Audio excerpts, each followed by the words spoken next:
Pick Podcast, Picks and Perspective with Chrys Johnson. Palpable. Well, it's nice to meet you, man. Thank you for taking the time to hang out and talk to me. No problem. Rick was telling me about you guys. You know the guys that down at Kiesel. Yeah. I do artist relations for Kiesel for the last 2.5-3 years. Right. And worked for Jim Dunlop just before that. And so every time you came to the headquarters, I happened to be off doing something else, so I never met you. Right. It was always Jimmy Dunlop and George Trips. Right. Well, yeah. I mean, that's Trips and I go back a long way, and long way. So, Where'd you meet George? I met him at Third Encore. That's part of the little gang that we've always had. I've been going to Third Encore since I've been a kid, and wow. George has had an office there for forever, and he was doing way huge things and Dunlop things, and he always drops stuff off to me at rehearsal, just hang around, and I've known him forever.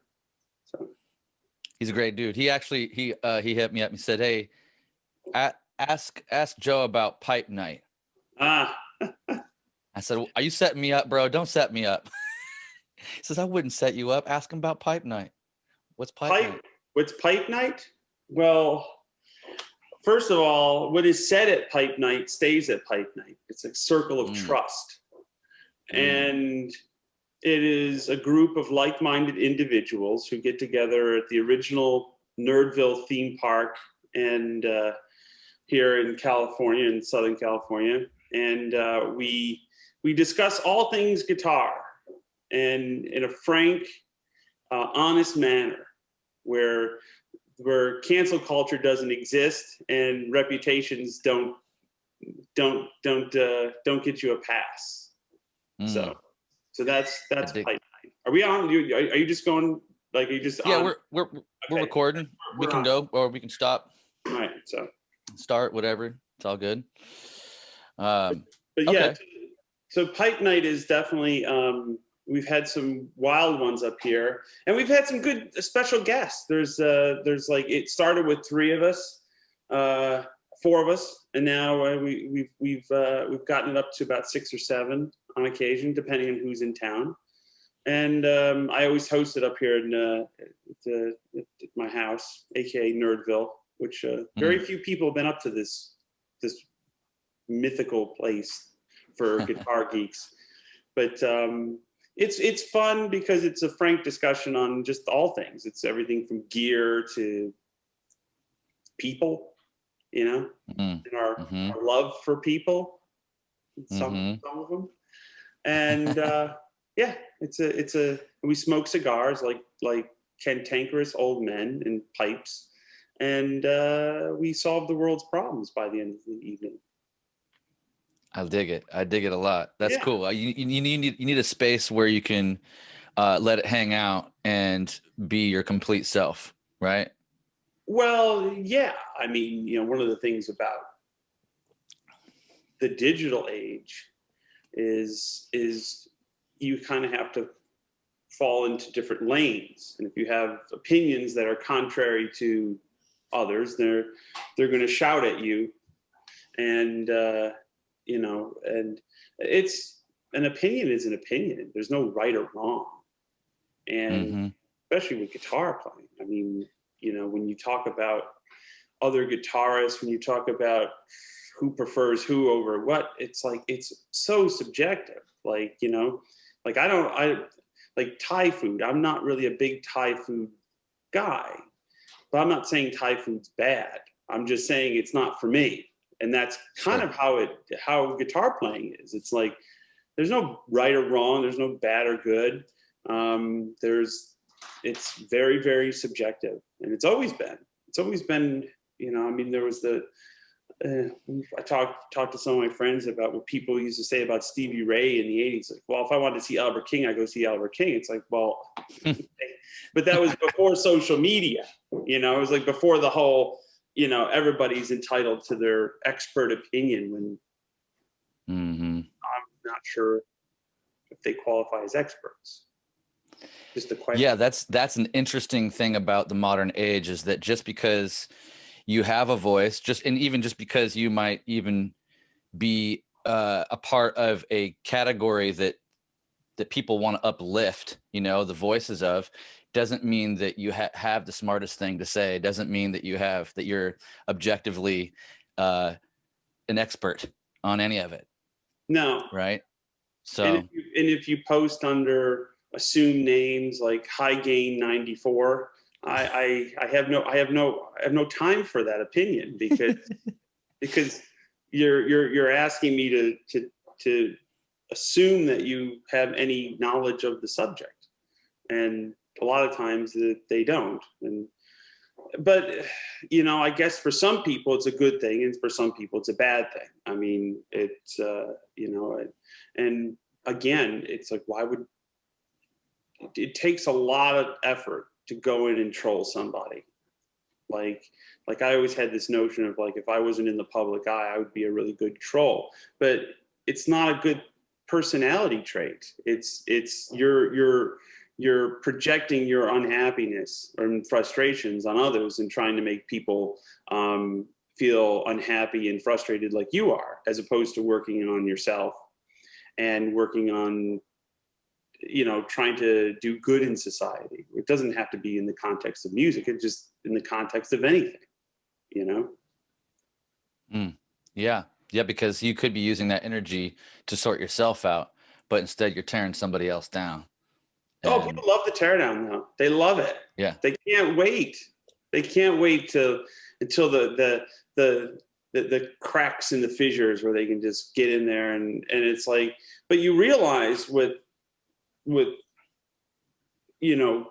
canceling people, that you may not agree with their position, maybe their behavior was awful, maybe you retroactively went back and found a tweet that was insensitive, and then the pile-on begins. But what you don't realize is, when you're feeling good and self-righteous about that, you're dismantling an infrastructure where people rely on for their livelihoods. Not just the protagonist and the person being canceled. It's the person who is employed by the person who's being canceled that now has to look for work, and now the resume is a little bit, I don't know, let's just say tainted, because you work for somebody, and that's really it's a very, very slippery slope. And I think, a lot of my friends who are,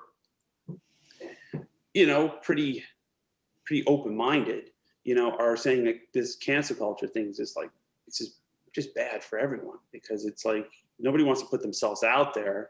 And if they're going to put themselves out there, it's going to be so vanilla wafer that there's nothing edgy, right?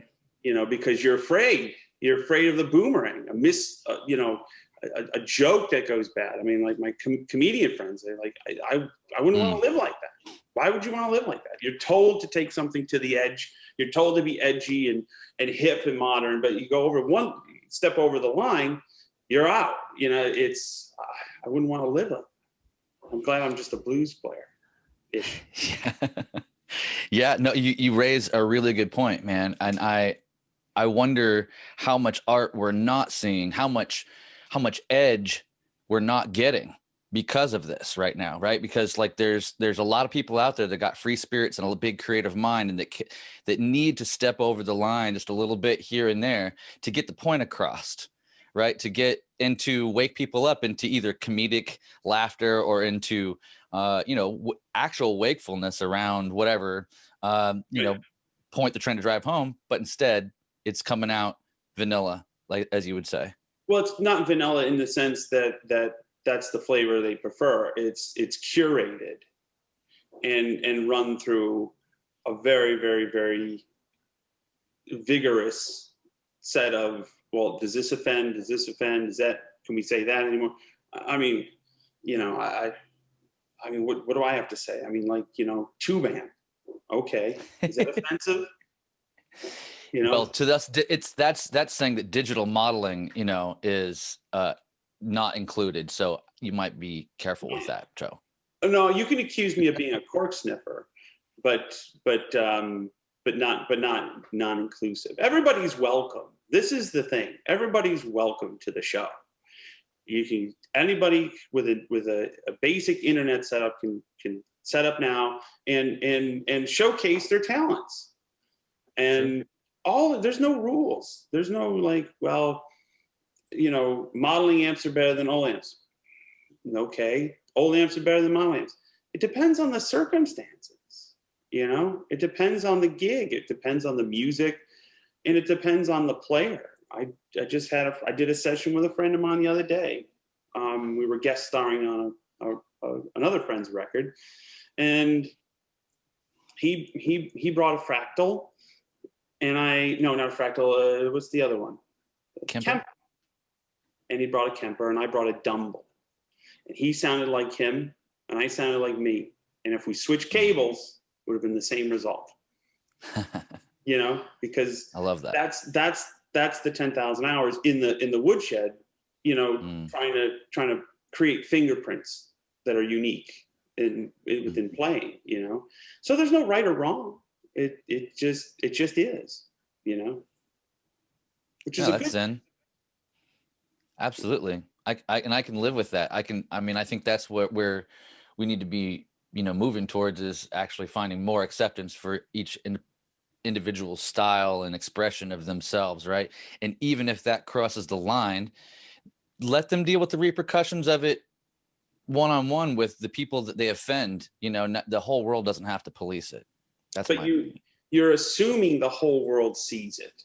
You're assuming everyone's on Twitter. You're assuming, like, when people come up to you and say, "Did you see my Instagram?" No, I didn't, because I don't live on the damn phone. I'm sorry. Oh, you didn't see my Instagram from the other day? I'm like, no, I'm sorry. It's not. I don't sit there and go, I wonder what somebody's doing. I mean, I'm old school. Pick up the phone.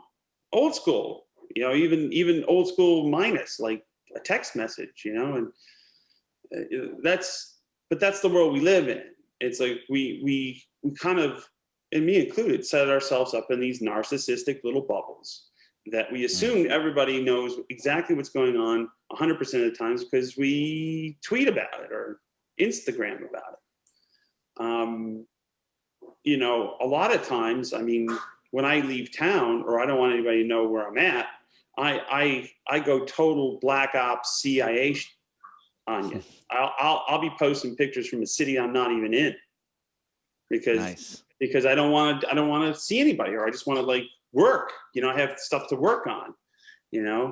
But you have to, like, the narrative is you have to post to keep this feeding this machine, but you really don't want to. At least I don't. It's a weird world. It's a weird world that some people really flourish in and others struggle with. I tend to struggle with it because I have opinions, and I also have a dry sense of humor, and that gets me into trouble. And my opinions sometimes get me into trouble, but they're not right or wrong opinions. They're just my own personal ones. I could fall into line. I could tell you exactly what you want to hear and how you want to hear it. But is it honest? No. So. And honesty is more important, I think. Well, it always personally. Yeah. You got to stick the landing. Whether people. Because then everybody's going to be a salesperson if we're all, trying to, we're going to, like you said, give each other what each other wants. And then we're in this weird bubble of trying to please each other without actually knowing the substrate of what we're working with. Or if you want to live in an echoplex. Some people like to live in an echoplex. They love to live on the tape and go around and around and around. and everybody that they converse with, follow, allow into their social circles has the exact same views on everything. And that's cool if that's how you want to roll. I don't politicize anything. I have friends on both sides of the aisle. When we're friends because we are friends for deeper reasons than the news, Yeah. And, Facebook posts and things like that have ruined a lot of friendships. And I've seen it happen in my own life where, like, I had to unfollow someone. I just couldn't get down with the political position. Like, you were friends before this, We Well, all and had dinner there's still, together last week, you know, and like everybody seemed to be having a good time. yeah, and there's still the option, I mean, to be friends in life and not necessarily be connected on social media, right? Like you said, if you're old school enough, you can pick phone up, you can drive over to somebody's house, you can be in somebody's life without engaging every last thought that they spew out into social media and then judge them by that, right? Because those are oftentimes just opinions too, right? And I mean, my family did it too. Like through the whole last couple of elections, I've got some extraneous family that just decided to go off the deep end, and I try to do my best to like stay neutral with it. But, you know, after a while, I'm like, okay, well, we'll be connected, but I'm going to, whatever you do, however you do it, you like kind of unsee them. You're not unfriended, but you know, you're just like, I don't need to see it, you know? Well, yeah, you know, I mean, just given my job, I mean, I'm in the entertainment business. You take 10 people, okay, 10 people in a crowd. Chances are 5 of them are one way, 5 of them the other. You know what unites them? Music. They're all there because they just want to enjoy their night out. They want to just put that stuff, you know, they want to put that stuff on the back burner and enjoy a agnostic night out. And yeah, I mean, if you're a certain kind of artist, if you're a Woody Guthrie or Bruce Springsteen or any of these like artists, Rage Against the Machine, Sure. that's how you made your reputation, is you have a very strong political, you have something to say politically, and you write great songs around it. And, you know, Crosby, Stills and Nash. I remember being at a Crosby, Stills and Nash show at the Beacon Theater. This is probably 10 years ago. And David, you know, who I like, really like, I think he's a legend. He starts going off on something political, and some people in the audience they kind of boo him and said, just shut up and sing. I'm like, you're at a Crosby, Stills and Nash show. This is Wooden Ships guy. Okay. They sang Ohio. Yeah. Okay. If you're surprised that these people are politically active, you've not done your research on what Crosby, Stills and Nash are all about. And fair enough. You knew the job was dangerous, you know? Me, on the other hand, I have views. I have opinions. As you get older, your opinions change, but it's nobody's business. You know, it doesn't, to me, it's not a prerequisite whether I'm worthy of listening.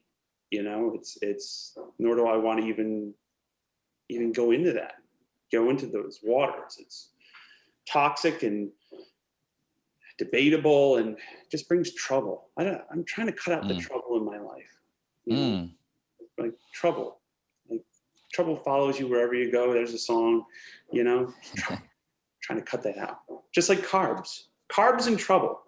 Carbs and trouble. Carbs are trouble. Part of the trouble. Trouble. Yeah. Trouble leads to carbs.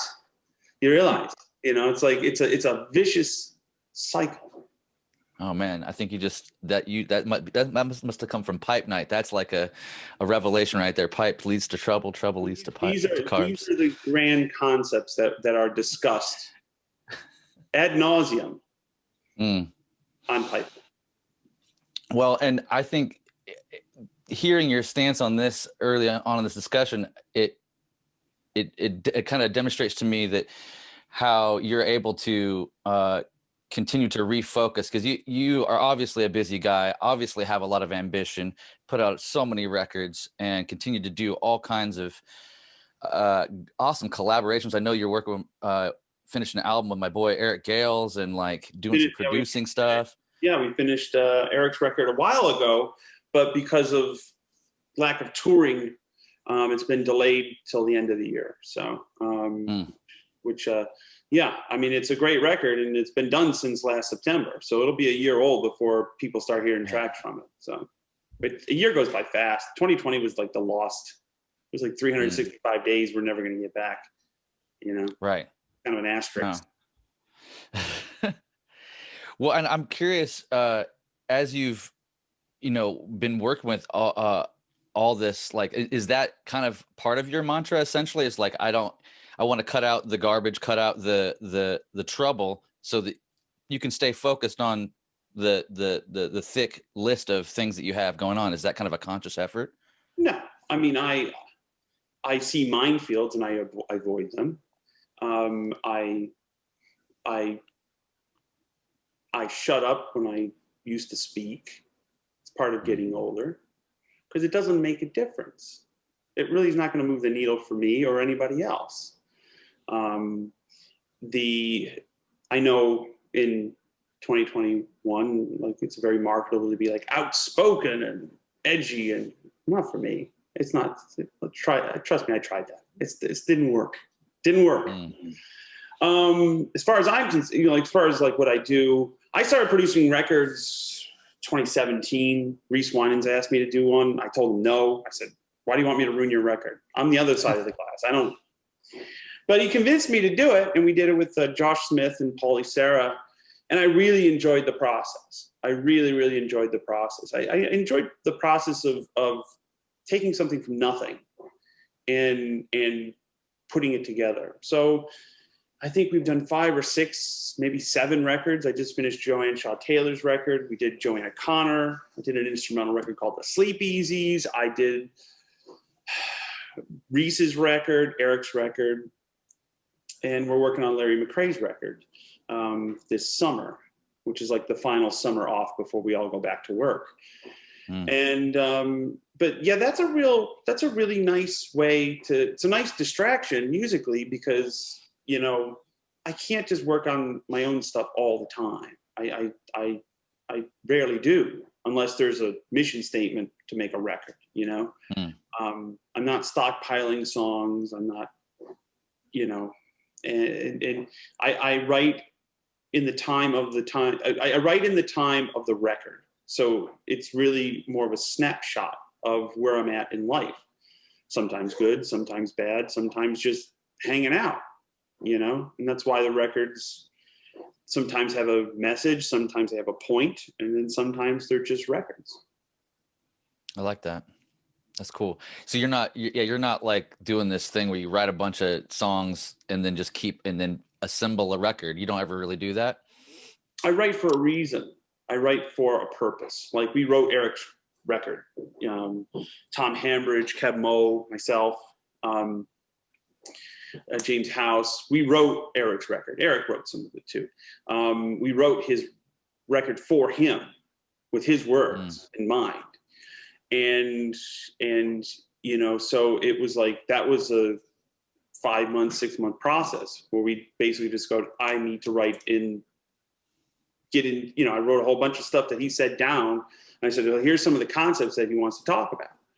And we wrote songs that we felt were like, okay, what do you think of this lyric? What do you think of that message? And he would either say yes or no. But then, like, you know, with Royalty, the record I did at Abbey Road, I had something to say. I was not a happy camper with somebody, and I had something to say. And so that wrote itself. And the new one is kind of coming out of that, you know, the one I just finished in New York City. And so, you know, you write for a reason, but they're all snapshots in time. And I can tell you where my head was just about on every record. That's cool. That I really enjoy that. Because I know that the opposite is also true with a lot of artists out there, as you kind of outlined, that some people will stockpile songs for years and then just all of a sudden, you know what, I've got eight songs and I'm going to throw it together, and it's their music, but it's not representative of where they were at recently. It's just kind of almost a greatest hits or a B-sides type of thing. Whether the music's good or not, you know, right. It's an interesting thing to hear that's your process. Well, I mean,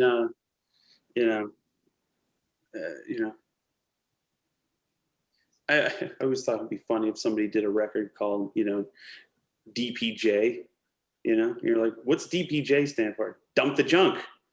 Because we all have the shit that nobody ever hears. Like, you got to write a couple of bad ones before you kind of get in the groove, you know? But sometimes those ones that you kind of dismiss and go, that's not really good, turn out to be the fan favorites.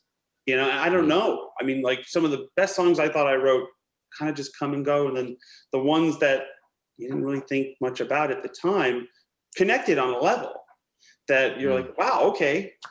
Shows you what I know. Yeah. That you set it free out into the world, and the world responds, and then you get to see how it hits, how it lands, right?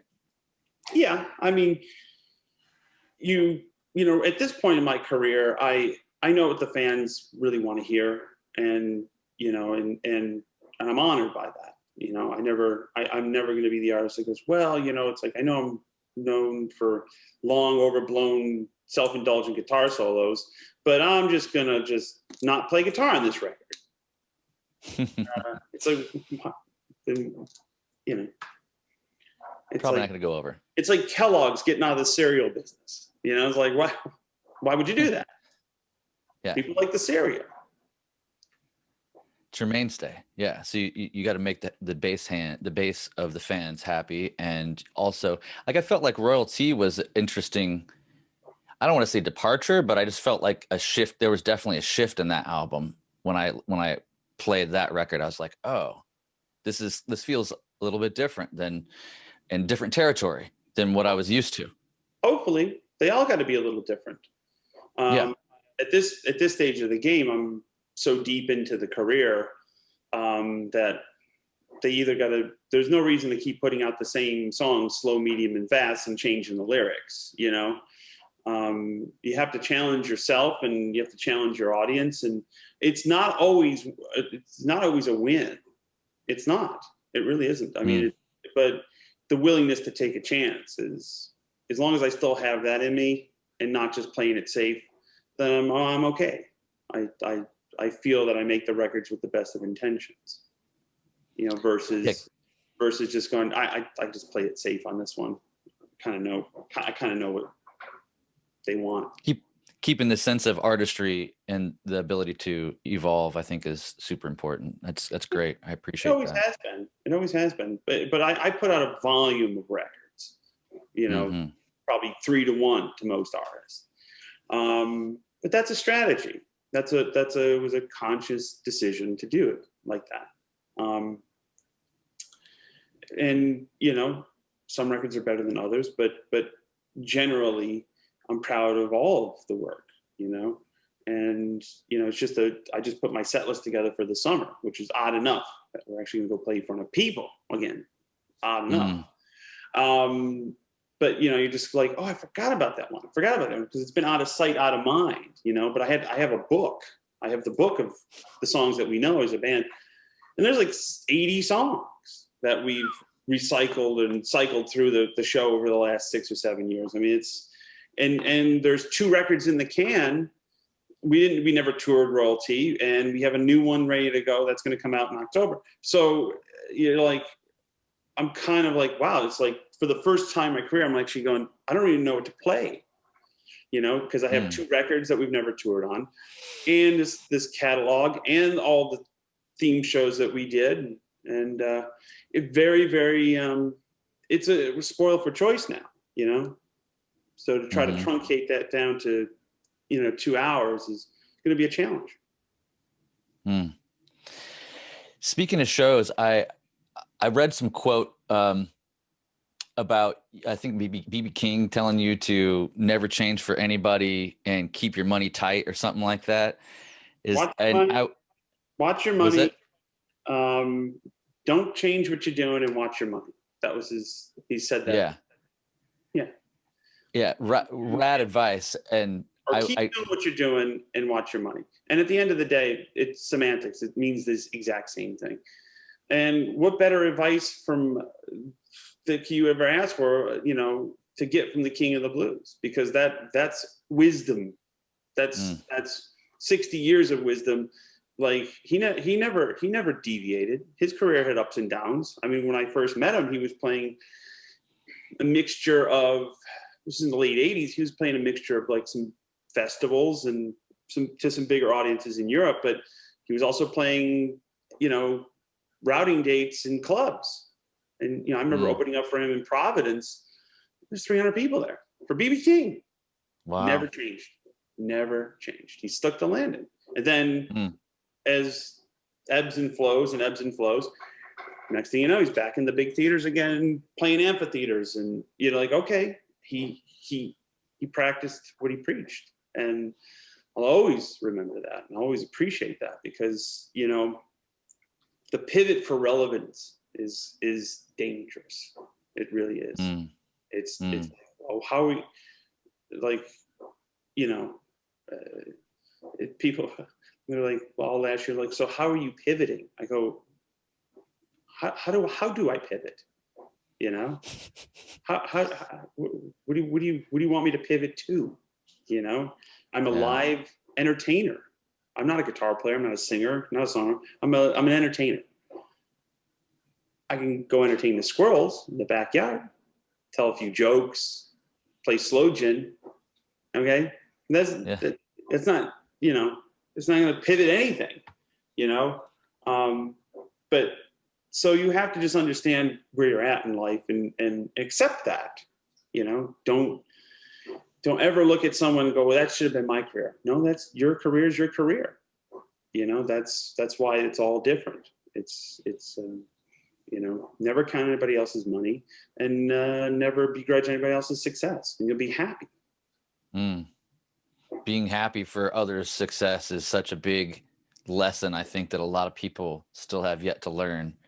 It's one of those things where I see a lot of other people looking and going, oh man, they're doing good. And it's like, what's that about? What if you were there? What, you know, like, what if you were the one there? Would you want a legion of people wishing that they had your thing and you didn't have it and trying to tear you down? It's just an interesting scenario that seems to bite the person that's actually wishing it on the other, you know, instead of well, when you're busy analyzing others' success, you're not concentrating on your own. And when you get bogged down in feelings of resentment towards someone or a band or something, you are absolutely truncating your ability to be successful and open-minded in your own path. If you gotta hang up the hang-ups, you gotta jettison the grudges and just be who you are, and concentrate on being the best version of yourself that you can. And people don't follow technical ability. They don't follow whatever. They may like your songs. People like enthusiasm. And if you're enthusiastic and your enthusiasm is pure, then they'll go, okay, yeah, that's something's going on there. And I want to be involved in it. If you're just kind of like throwing mud against the wall, hoping that something will connect and then pivoting to that, it's going to be a very difficult road. You have to just accept who you are. And, you know, it's hard for me because I read some of the shit too. I mean, like, there's days I just think I'm the world's worst person because that's what is written about me. You are the world's worst person. And I go, no, I'm not. Maybe I am shit. Somebody likes it. You know what I mean? And ultimately, you can't let those earworms get in your mind, and you just have to go, I am who I am. If it all ended tomorrow, I'm fine. I'm good. Did it. This thing went way further than I ever thought. You know, that you can't take away. But what you can try to take away is the joy in it. And that's what I've been concentrating on lately. It's like, killjoys be damned. If you don't like it, tune out. If you like it, tune in. Just like because if yours, exactly. You don't like if you don't dig, tune out. Go listen to Rogan. That's right. You don't have to listen to it, man. It's all good. If you don't like this conversation, go listen to Rogan or the symphonic works of Bach. It doesn't matter. Anything. You're spoiled for choice for your entertainment these days. Yeah. And like, I think I'll just bring it back around to that. When you say, when you're working, you're accepting your own situation and you're working on your own joy, when you're cultivating your own, like, authentic interest in your music or your project or whatever it is, man, like there's a wave that comes around that, and people are drawn towards your excitement and your enthusiasm into it. Like, man, I feel like a nerd right now, but like I've been spending all my time on this. Check it out. I'm excited. Right. Your people will show up, you know? Yeah. And if you make sure you give 100% of whatever percentage you have, I'm talking about a live show. If I give 100, if I'm not feeling so hot and I have 75% of my God-given abilities, I'm going to give 100% of the 75. You know, there's no mailing it in.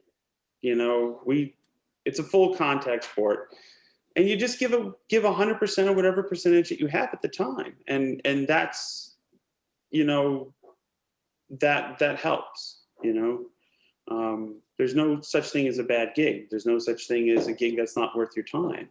You know, you took the gig, and you agreed to do it, so might as well just do it to the best of your abilities. I mean, even if there's 5 people there, I've been there.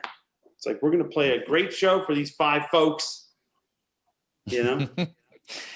Yeah. Well, that was what I was actually, you know, that's what I was thinking when I read that quote by BB, is that you had also said somewhere that that you went on a tour and you got a tour bus and you started showing up to like empty rooms, like in like early 2000s or something. And I was wondering if you had that advice before you hit that point and BB's words were ringing true and helped you stay the course, or if that was something that came later and you kind of learned to adapt to some of that stuff through his advice, or how did that work out?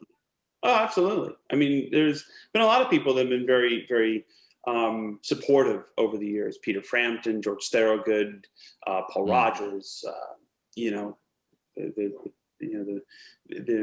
lot of people in the rock community, in the blues community. Buddy Guy, I just spoke to him today, and his 85th birthday is coming up. I don't know when this airs, but so we all, a serious host, got together and had a little round table with him. He's national treasure, world treasure. Yeah. Here's the thing about that tour, and this is where you have to maintain composure as a band leader. You have to believe. Nobody's going to believe in you if you don't believe in yourself. Okay, and that tour was the greatest example of that. Okay, and I have a little podcast too. We all have podcasts, don't we? And I just recently interviewed one of my comedic and voiceover heroes, Harry Shearer.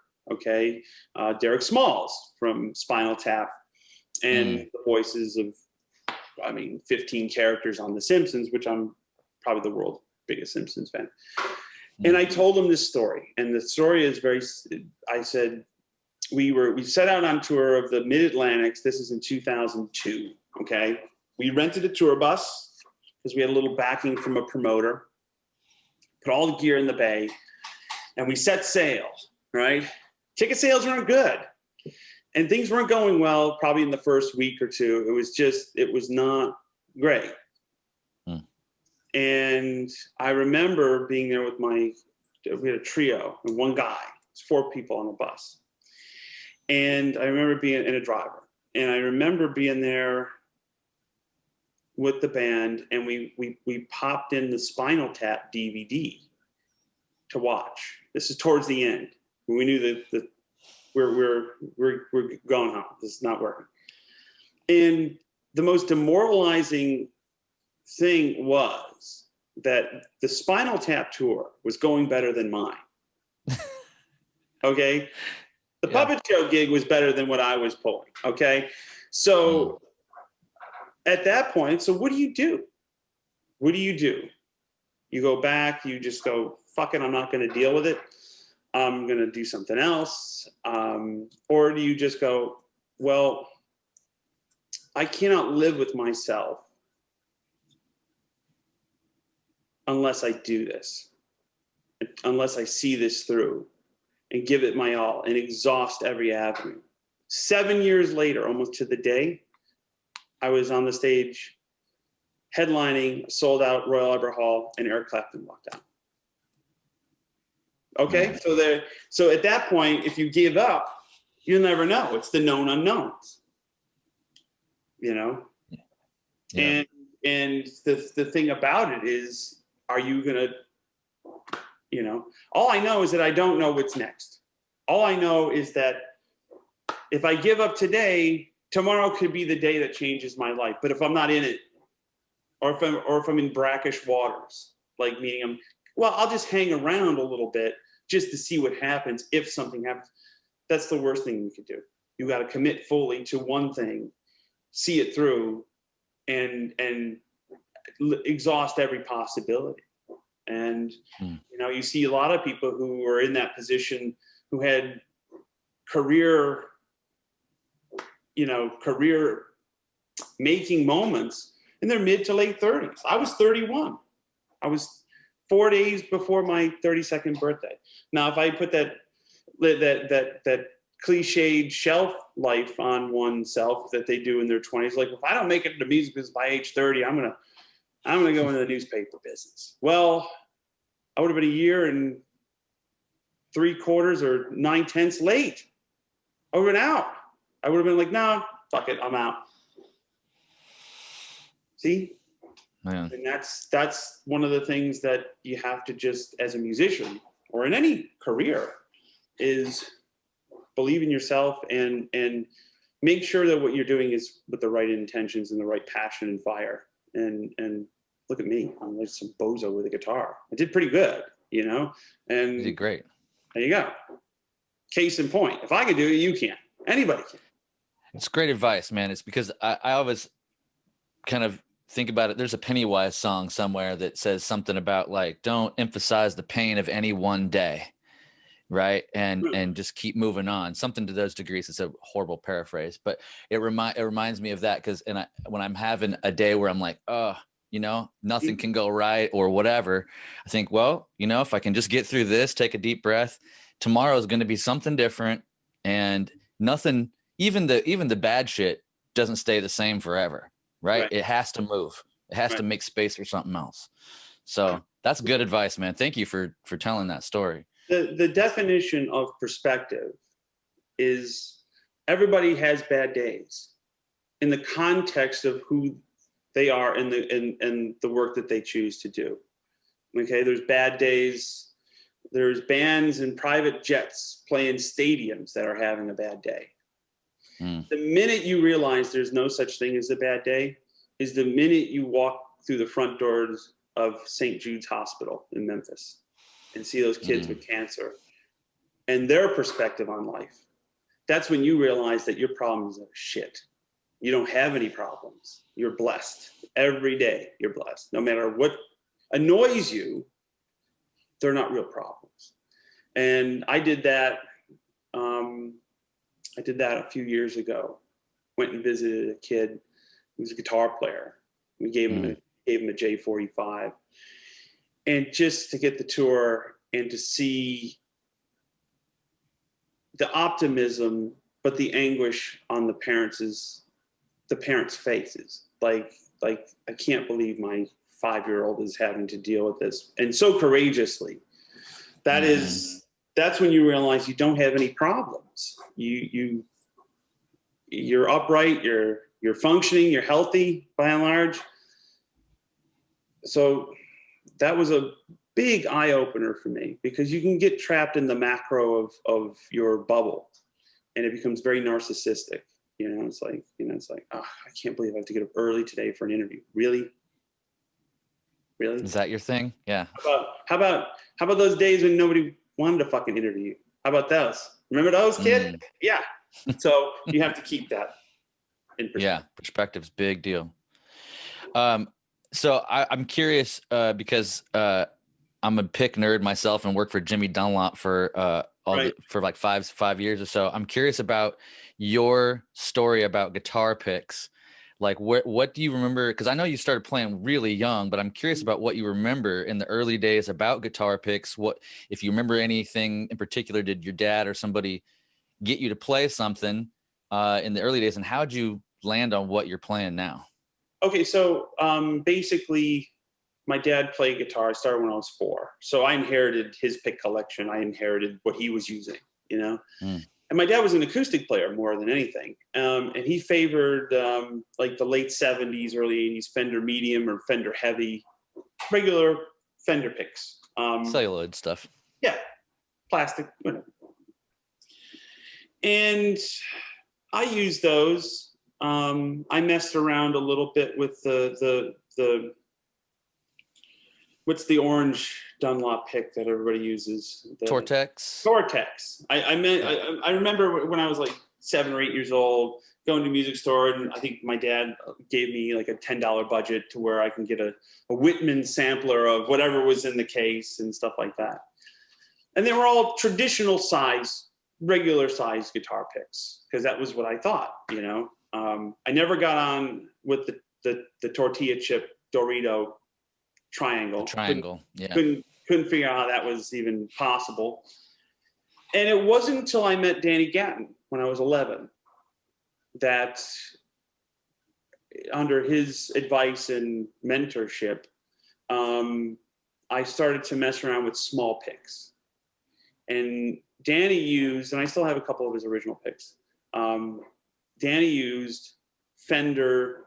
They were like these little teardrop, and they were calling them jazz picks. He would call them jazz picks because he was a hybrid picker. So he would use, sometimes he would use the pick in these 3 fingers, or he'd tuck it, and he was a master of everything.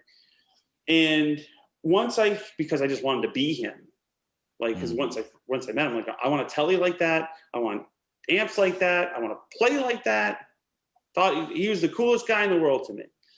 So I was like, screw these big old things, give me these small picks. So I started using Fender medium small picks, the teardrop ones. But I liked the medium for some reason at that point.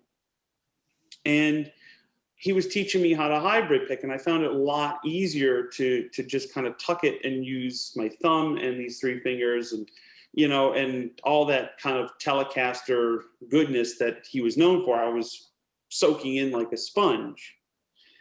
And so that was a particular period of time when I was about 11 or 12 years old. When the Eric Johnson thing hit like a tsunami, after seeing him on Austin City Limits, like with the marching coat and the rig, going, I don't know what's going on there. Like, how is that even possible? How is he getting all these sounds at once?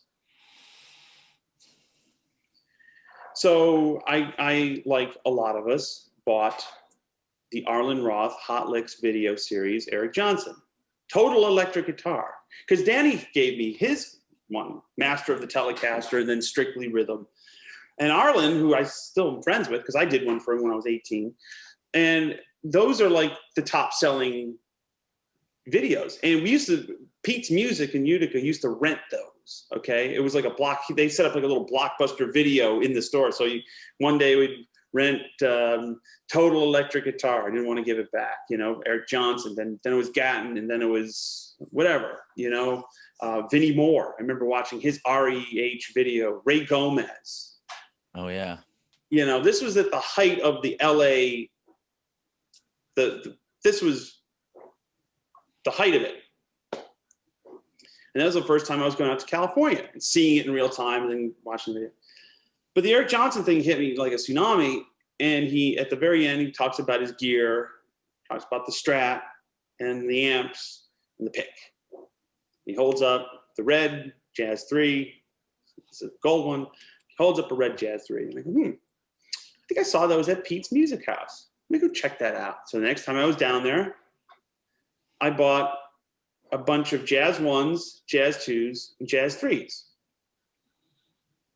I think I bought 3 black, 3 red of each. I immediately did not like the Jazz 1. It was too rounded for me. And I immediately didn't like the Jazz 3. It was just too pointy. I was like, well, there you have it. I'm like lukewarm water, stuck in the middle, right? So the Jazz 2 was my jam.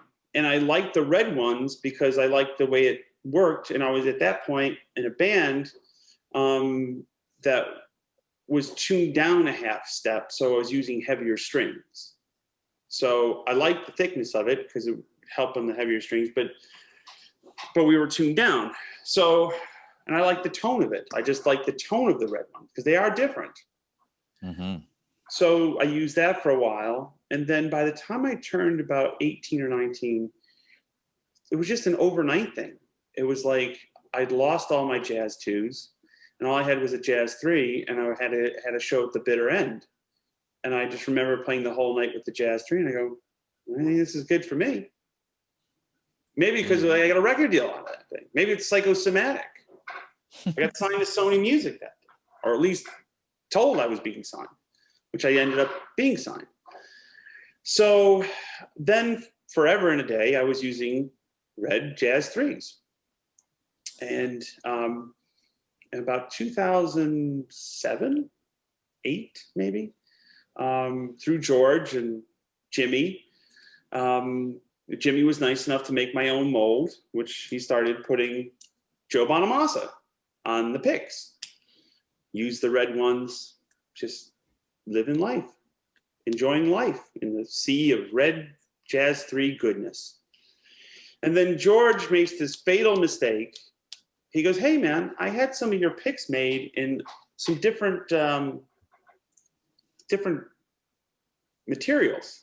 There was a opaque white one, there was a blue one, silver, and these Herco golds.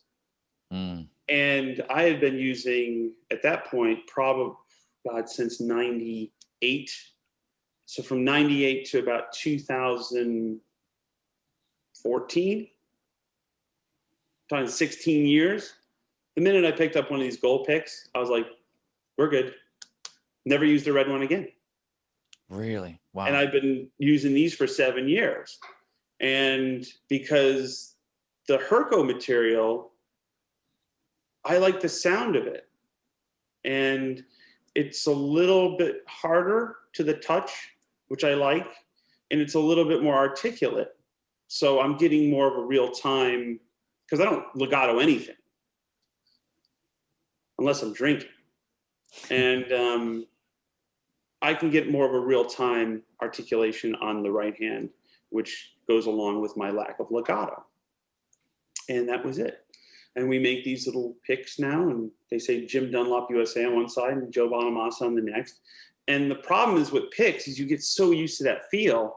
Like for years, I just used them with the big JD on the other side.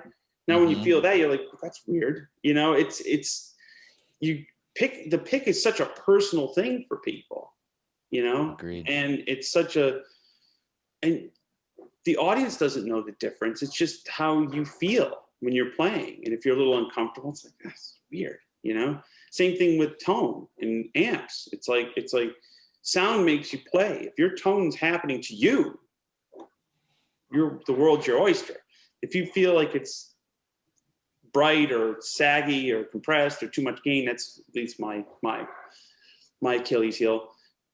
It affects the way you play because you're constantly going, this isn't right. But if you get it all together, that's when the whole thing starts to work. That's awesome. Yeah, and I think it's great to see. I mean, I assumed that Eric Johnson had a lot to do with it, but it's cool to hear how that was the catalyst in kind of exploring deeper into the jazz picks. Well, that's the process of learning.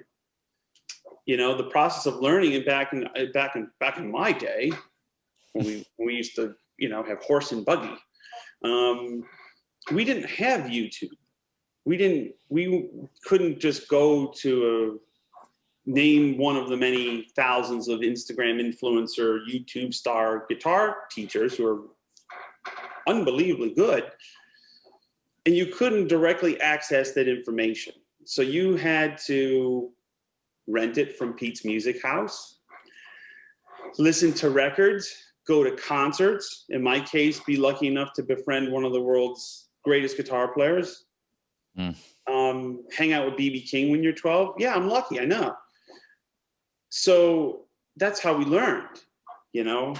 I mean, how many people in my genre of music can say that they didn't wear out live at El Macambo? Just wear it out. You know, Tommy Shannon, by the end of that my tenure at the VHS tape of the El Macambo, Tommy Shannon on stage right was pixely. because I wore the tape out. But I could still hear it. I could still see what Stevie was doing. So, that's how we learned. And so it was like where you read something in a magazine, you're like, okay, that's what they're doing, and you try it. You trial and error. And I miss those days of discovery because as you get older, you become more entrenched in just the way you do things. And there's less and less of those kind of aha moments. Maybe they're fewer and far between, probably. Well, it's less and less desire to drag the shit out and plug it in. It's like, hey man, let's go get that twin. Let's plug a Rat, a Roto Vibe, and this other thing in. Oh, you know what? The Rat pedal doesn't have a battery. Fuck it, who cares? Right? That's exactly that's what happens when you turn 40. Like this notion of like dragging I used to drag all this stuff out into my parents' garage, set it all up, shock myself, okay? Taking old Fender amps that are ungrounded, sitting on a cement floor, touching both of them at the same time, pulling preamp tubes out of a BK Butler tube driver, trying 15 that it's not happening here anymore. It's just because it's like you finally kind of have a sound of your own, and you start realizing, and it's a bit demoralizing sometimes, that it doesn't matter what you plug into, it's going to kind of come out a little bit similar, which is a good and a bad thing. Right, it's the good and the bad news, right? Like you said earlier, it's like no matter if you swapped chords with somebody else with the model, you're still going to sound like yourself. Right, and regardless. You can give me a Mesa Boogie dual rectifier or a 58 Fender Tweed Twin, and I'll figure out a way to at least somehow get something similar to what I'm used to out of it, and I mean, BB was the same way. He used to plug into anything, sound like him. Literally anything. SIR Renta amp or a Lab Series. It was him.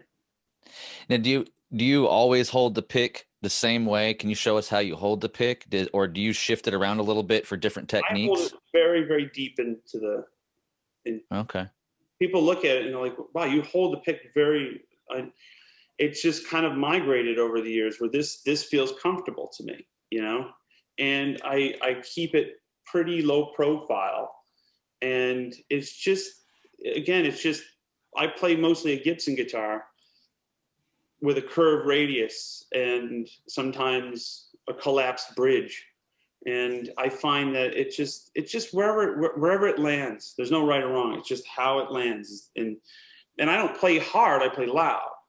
And so I try to get the guitar to bloom. So if you really strike at the guitar heavily with the right hand, sometimes the sound gets diminished. If you use the right amount of, tactility, ding ding ding, word of the day,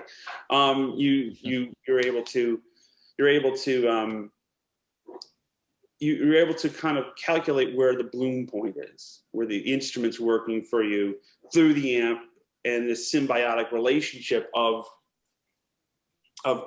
signal chain, regardless of what's in front of the amp and the guitar. You have 50 pedals and no pedals.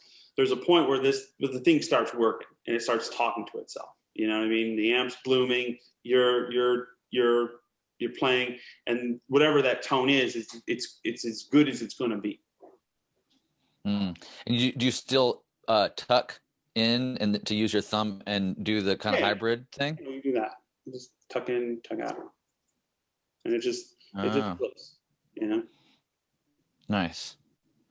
And yeah, because a lot of times playing chords with your fingers gives you a different sound, and then it's all just about what's coming out of here and here. It's like if you hear something in your mind, you can achieve it by just backing off attack, dialing a few tone things in, switching pickups, and it's you're just kind of reacting to the music. It's awesome. I thank you for sharing that. It's great to know the history and the story of how you came around to that, because I know picks get talked about a little bit, but in a lot of times in interviews, it's kind of like the last thing on the list if it gets to it. We're talking about strings and pedals and amps all the time. So I'm always interested in hearing it. I mean, if you, I'm curious around like doing this for so long. I mean, I wonder like about, when artists because you're in your heyday in a way, like, I mean, you've done so much and you continue to be, you're still young and healthy, and you're continue to work. Like, so do you have a thought or a feeling around like when this isn't a thing anymore? Like, what will you do? Like, will you, is there a retirement type of project that you will get into? Like, what does that look like for you? Well, retirement is the music phase of my life will be over. That is for sure. Because you can't do it part-time. To me, it's like when I decide to retire, you have to very much make that commitment. I'm not a lifer. I never said I was, even though people go, "Oh, get out of here, Bonamassa, you're going to do it for the rest of your life." No, I'm not. I'm really not. You have to have that conversation with yourself, honestly.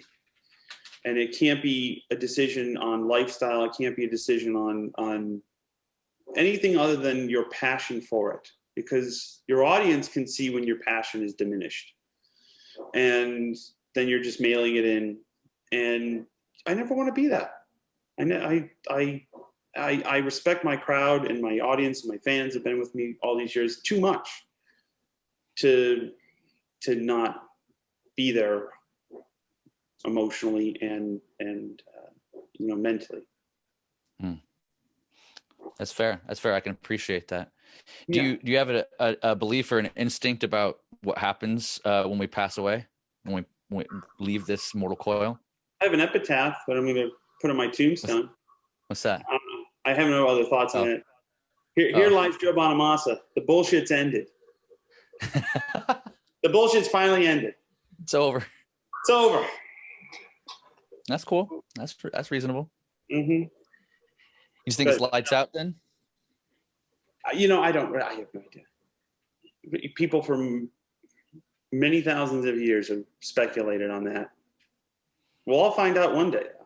Everybody gets the answer to that question. Nobody gets out alive. Right.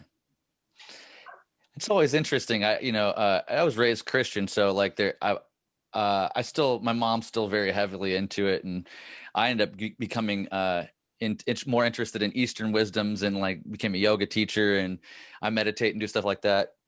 So I have my own feelings around just like how energy, it just feels like energy must disperse. Whether our consciousness stays intact is kind of the question, if there is anything past this. But a lot of people seem to say, kind of feel that it just lights out. Well, I have it in my will. It's written in my will that my guitar collection, all of it, is being left to my niece and nephew. And they're free to do what they want. And there'll be a lot of people poking around trying to get deals up here, which is fine. Okay? They can do what they could sell for $1. Who cares? I'm gone. I'm coming back. But there is something in my will that says if anybody comes up here and gets too much of a good deal on something, I will haunt them from beyond the grave. That I do believe. I plan on making good on those promises. Like there'd be some dishes flying in your house if you come up here and buy something cheap. I'll just knock them off. Somebody's going to attempt it just to see if you'll show up. That's what's I will return as an omnipotent being to haunt the ones who have purged Nerdville of its valuables. I love it. What? So I'm curious. Do you? For the thing, Joe Bonamassa returns as an omnipotent being to haunt ones who purge of his valuables. There's always a clickbait for all this shit. You gotta have something. What out of the current players, do you have any players or bands outside of your genre that you kind of predominantly reside in that you really look up to, that are living players that are out there right now? Oh, living players. I mean, here's the thing: there was a lull in guitar playing for a while in the mid 2000s, where it didn't seem like anybody interest was waning. But then now it seems like in the last 5 years, there's an explosion of brilliantly accomplished musicians that are total musicians. I mean, like ear trained, theory, chops, compositional skills that have just popped up, you know?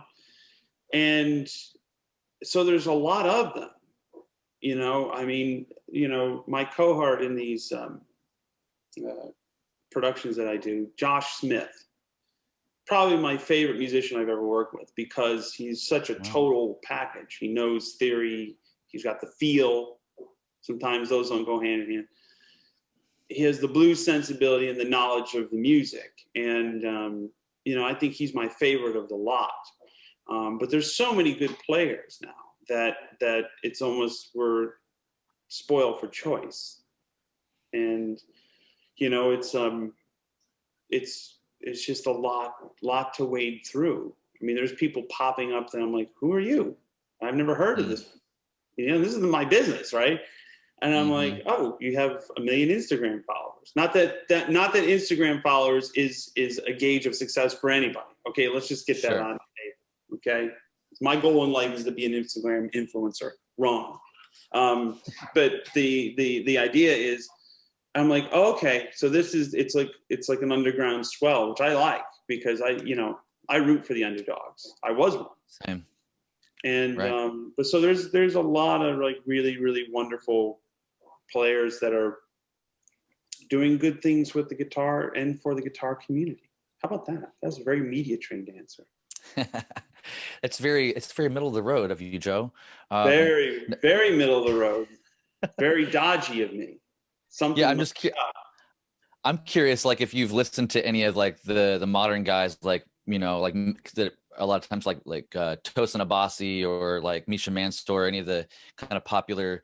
I saw Tosin last night at the gig. He brought one of those telly things down. Love the way. Oh, the space telly. Yeah, and I never held one. You know, and I'm a purist. You know, I got a few guitars. I was astounded that the thing works if you put it on your leg and it feels comfortable, and you put it on. I'm like, wow, that's really thought out. It wasn't like they just took a bandsaw to a telly, you know. And the neck was great. He as a player is just incredible. Who's the other one you mentioned? Oh, Misha Mansour. He's a Periphery dude. I'm not familiar. Yeah, I've heard of the band Periphery. I've heard of the band. Yeah. So I'm not. Misha helped co-write a bunch of the Animals as Leaders material throughout the years, and helped Tosin write the debut album. So they're kind of, you know, buds and interconnected. They both drive fast cars and live in LA and the whole deal. Okay. So, Misha's a Jackson guy.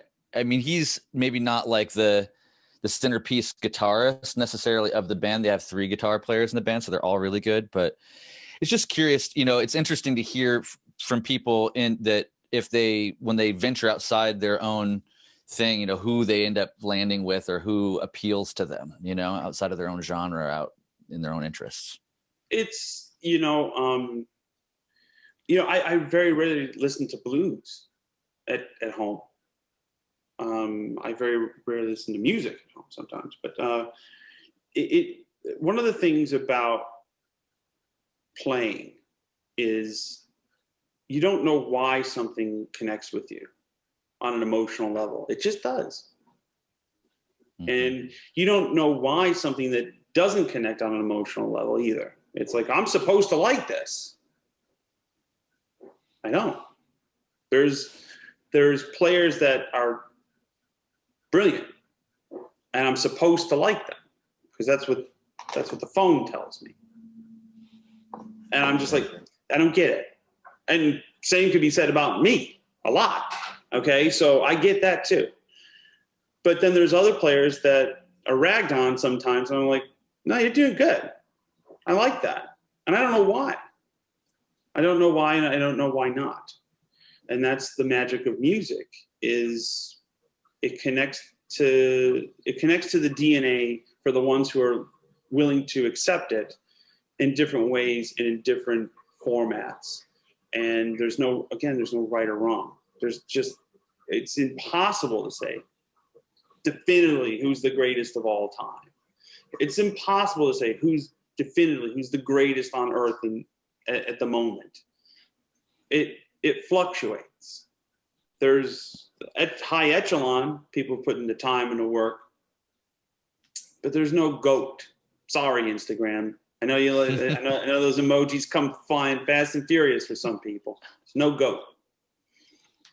Because the minute you start crowning a champion, there's other music that just pops up. It just is. Guitar playing it's for our entertainment.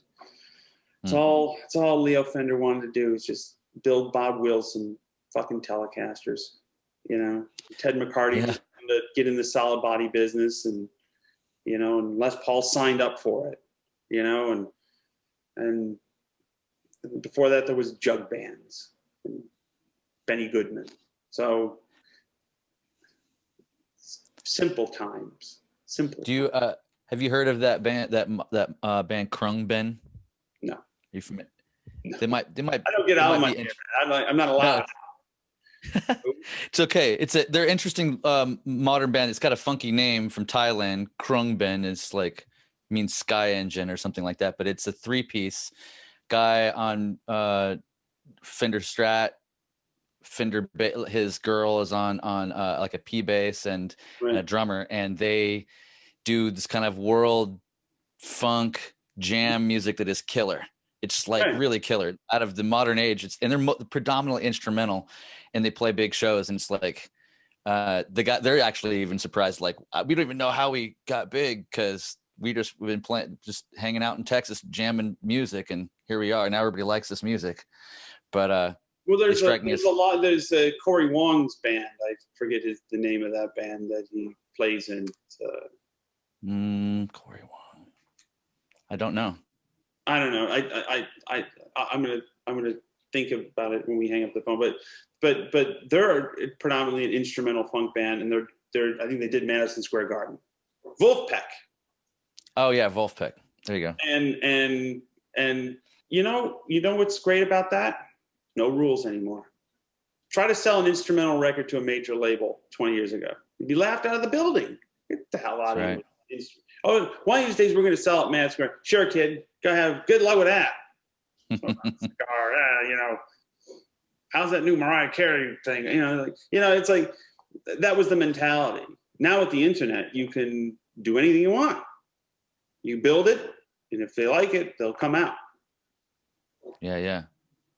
So I read somewhere that you're a pretty big fan of the old Peter Green stuff, and I was curious if you had a favorite album or a track or something you could recommend. Well, you can't talk about Peter Green and Fleetwood Mac without talking about Journey Spencer as well, because that was a 1-2 punch. Peter was the vision, and he had the songs. Okay. Thing about Peter Green was you're talking about someone who had a very short career retroactively. If you look at back, it was a very short period of time, but what his lasting impact was amazing what he did in a very short period of time. And, it revolutionized things. The British guys introduced us to the blues collectively in America, especially white suburban kids. Like my father, me. Our host was Eric Clapton and Peter Green and Jeff Beck, and the Allman Brothers. And, and they're not British, sorry. But what I'm saying is before I knew who Willie Dixon was, I'd heard Led Zeppelin play Willie Dixon songs. And so, Peter Green's stuff was just an extension of that movement, that mid to late 60s, John Mayall and the Blues Breakers, Fleetwood Mac, Alexis Corner, Long John Baldry, Jeff Beck, Zeppelin, Yardbirds, that was that Sure. movement in London. And even Hendrix was involved in that, you know, because he went to London first and made his reputation, then came back here. So, you know, that period, that 4 or 5 year period of time when they were all just hanging out and changing the world was special. Yeah, it's awesome. Peter's got a distinct style, and it's interesting because I feel I grew up on the second version of Fleetwood Mac, like most people did, you know, and it wasn't until, I don't know, later in my teens when my dad was like, but you know, there was another band like basically before this, and he had to go back and listen to this where it came from. And so I fell in love with the band again, you know, in a different way. And yeah, I was just curious if there was an era or just a moment or an album or something that spoke to you the most out of his work. Oh, I just, you know, to me it's 66, 67, you know, I mean, one of the most famous guitar riffs is "Oh Well."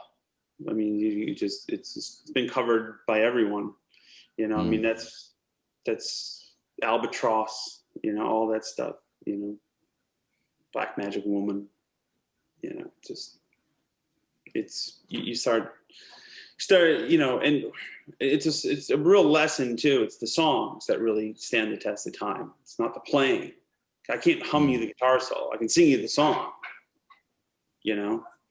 So right. it's the, you know, you start getting into that, then that's where the hard work really begins. Man, Joe, I can't appreciate you enough on this whole endeavor today. Thank you for telling stories. And it wasn't as much of an interview as it was an endeavor. Yeah, it's an endeavor. It's conversation, an endeavor of conversing with like-minded, you know, folks, I guess. We'll see how many like-minded folks there are when you get the dislikes on the channel. Yeah, all the thumbs down. Yeah, that dude. When you get past, this is Joe Bonamassa. Like you get 50 at least thumbs down. Boom. Oh man, it's cool. I respect everything you're doing. I love that. One of the things I really dig too is that you tend to like the products that you put out with your name or associated with them. Man, I really appreciate how you kind of bring them with you, or you kind of are the curator for all your stuff. I love going to your store and checking out all the stuff that you have available. And which I think that more artists, like I've had a few conversations with people wanting to do signature gear over the years. You can imagine I'm an artist relations guy.